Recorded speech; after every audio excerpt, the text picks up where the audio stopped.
Hello friends, नमस्कार and welcome to my channel. हम अभी जा रहे हैं एक इंटरनेशनल ट्रिप पे। जी हाँ, हम जा रहे हैं यूरोप। यूरोप में कहाँ पे जा रहे हैं ये आपको वीडियो में आगे पता चल ही जाएगा।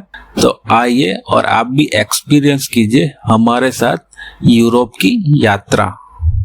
तो हम अभी पहुंचे हैं मुंबई इंटरनेशनल एयरपोर्ट पे और हमने जस्ट एंट्री ली है एयरपोर्ट के अंदर और ये है अंदर का नज़ारा।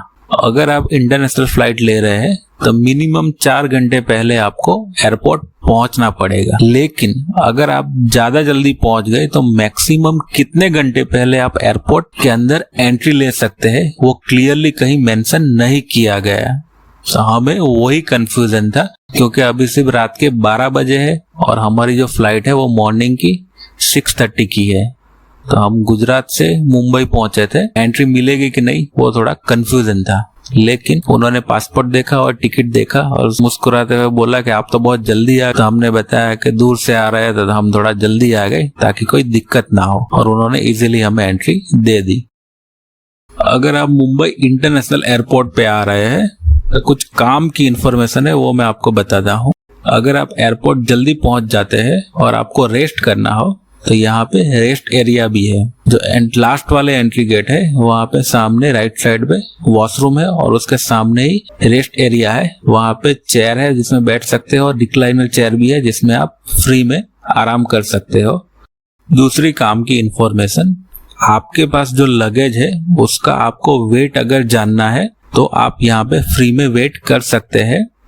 गेट से एंटर होने के बाद राइट या लेफ्ट आप जाओगे तो आपको इस तरह का एरिया दिखेगा जहाँ पे बैग पे प्लास्टिक की रैपिंग होती है। रैपिंग तो फ्री नहीं है, उसके लिए चार्ज है, लेकिन बाजू में वेट मशीन भी रखा है तो आप उनसे बात करके वहाँ पे अपने लगेज का वेट फ्री में कर सकते हैं और उसके लिए जरूरी नहीं है कि आप वो प्लास्टिक रैपिंग करवाए।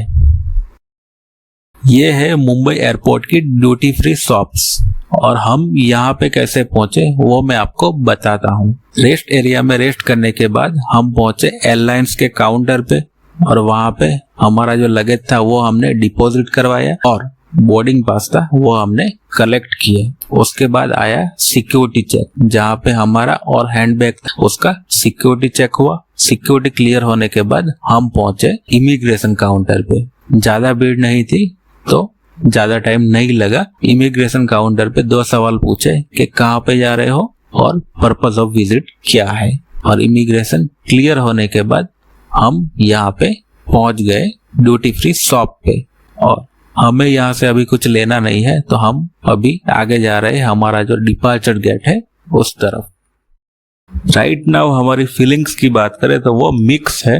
एक्साइटमेंट ज्यादा है क्योंकि यूरोप हमेशा से हमारा ड्रीम डेस्टिनेशन था और फाइनली हम अभी वहां पे जा रहे हैं। थोड़ा नर्वस भी है क्योंकि ये जो पूरी ट्रिप है वो हमने खुद से प्लान की है तो सब कुछ सही रहे। तो फाइनली हम पहुंचे हैं यहाँ पे डिपार्चर गेट के पास और पीछे ये मुंबई एयरपोर्ट के रनवे का नजारा है। लेकिन यहाँ पे आने के बाद पता चला कि जो फ्लाइट है वो 1.5-2 घंटे डिले है तो अभी हमें वेट ही करना पड़ेगा। फाइनली हमारे इंतजार की घड़ी खत्म हुई और बोर्डिंग गेट से हमें एंट्री मिल गई है और हम अभी जा रहे हैं अपनी फ्लाइट की ओर बोर्ड करने के लिए। तो ये है हमारी आज की फ्लाइट। अरे फ्लाइट थोड़ी देर में टेक ऑफ करने वाली है तो आपको मैं दिखाता हूँ मुंबई सिटी का स्काई व्यू।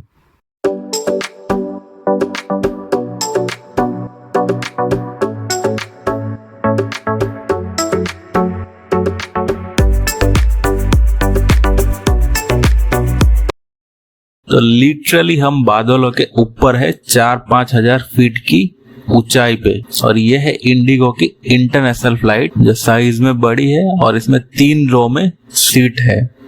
साइड की 2 रो है उसमें 3-3 सीट और मिडल रो में 4 सीट है और इसमें आपको कॉम्प्लीमेंट्री फ्री खाना भी मिलेगा। तो करीब 7 घंटे की फ्लाइट के बाद हम एंटर कर चुके हैं यूरोप में और यहाँ पे एयरपोर्ट पे अभी थोड़ी देर में हमारी जो फ्लाइट है वो अभी लैंड करने वाली है।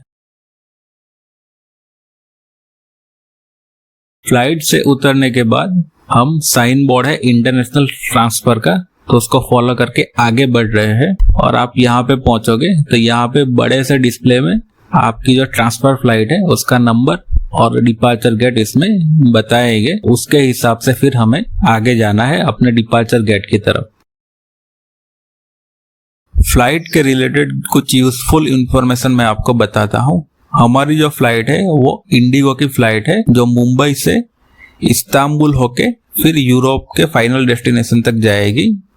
और इसके लिए मुंबई से इस्तांबुल तक इंडिगो की फ्लाइट है और यहाँ पे इस्तांबुल में हमारा ले ओवर है और यहाँ से फिर उनकी पार्टनरशिप है टर्किश एयरलाइन के साथ, तो वो हमें हमारा जो फाइनल डेस्टिनेशन है यूरोप में वहां पे ले जाएगी। और जो बोर्डिंग पास है वो दोनों बोर्डिंग पास आपको इंडिया में ही मिल जाएगा, तो हमें मुंबई से ही मिल गया था। और दूसरा लगेज, जो लगेज है वो हमें हमारा जो फाइनल डेस्टिनेशन है यूरोप में वहां पे मिलेगा, यहाँ इस्तांबुल में हमें कलेक्ट करना नहीं है। और तीसरा यहाँ पे सिक्योरिटी, हाँ अगर आप इंडिया से यहाँ पे आ रहे हैं इस्तांबुल तो यहाँ पे आपको सिक्योरिटी क्लियर करके अपने डिपार्चर गेट की ओर जाना पड़ेगा। यहाँ पे एक बहुत बड़ा सीन हो गया हमारे साथ, जिसकी स्टोरी मैं आपको बताता हूँ। हमारी मुंबई की जो फ्लाइट थी यहाँ तक वो ऑलरेडी डिले थी, तो यहाँ पे पहुंचने के बाद हमारी जो कनेक्टिंग फ्लाइट थी उसका टाइम ऑलरेडी होने ही वाला था। जल्दी से सिक्योरिटी क्लियर करके भागते भागते डिपार्चर गेट पे पहुंचे, तो वहां पे पता चला कि जो बोर्डिंग है वो ऑलरेडी क्लोज हो चुका है और उन्होंने बताया कि अब आपको जो नेक्स्ट अवेलेबल फ्लाइट है वो लेनी पड़ेगी। तो काफी टेंशन हो गया था कि अब नेक्स्ट अवेलेबल फ्लाइट कब की होगी और कितना वेट करना पड़ेगा और उसमें सीट अवेलेबल होगी कि नहीं, वो काफी टेंशन था। तो 3-4 काउंटर पे भटकने के बाद फाइनली उनका जो मेन काउंटर था जिसपे लिखा था ट्रांसफर डेस्क, टर्किश एयरलाइन का ट्रांसफर डेस्क जो सिक्योरिटी क्लियरेंस है उसके बिल्कुल सामने है। तो वहां पे थोड़ी देर वेट करने के बाद लकीली हमें जो नेक्स्ट अवेलेबल फ्लाइट थी वो आधे घंटे बाद की थी, तो वो हमें मिल गई। और वापस भागते भागते हमने सिक्योरिटी क्लियर किया और वापस हम अभी जा रहे हैं अपने डिपार्चर गेट की ओर। तो फाइनली हम बोर्ड कर चुके हैं हमारी नेक्स्ट फ्लाइट और हमने राहत की सांस ली है क्योंकि थोड़ा लेट होगा, लेकिन एटलीस्ट ये हमें हमारा जो यूरोप में फाइनल डेस्टिनेशन है वहां पे आज के दिन पहुंचा देगी। तो करीब 4 घंटे की फ्लाइट के बाद फाइनली हम पहुंच चुके हैं हमारा जो फाइनल डेस्टिनेशन है, और ये है पेरिस। और ये पेरिस का चार्ल्स डी गोले एयरपोर्ट है। एयरपोर्ट लैंड करने के बाद हम इमिग्रेशन काउंटर पर पहुंचे और वहां पे उन्होंने पूछा कि आप पहली बार यूरोप आ रहे हैं और पेरिस के बाद कहाँ पे जाने वाले हैं और उसका कोई बुकिंग है। तो पेरिस से स्विट्जरलैंड बस बुकिंग था हमारा, तो मैंने उसकी सॉफ्ट कॉपी दिखाई और उन्होंने अराइवल का स्टैंप लगा दिया। मेरी वाइफ दूसरे काउंटर पे थी तो उसको वहां पे कोई क्वेश्चन नहीं पूछा गया, उन्होंने वीजा देखा और अराइवल का स्टैंप लगा दिया। So welcome to the Paris and मिलते हैं आपको नेक्स्ट वीडियो में।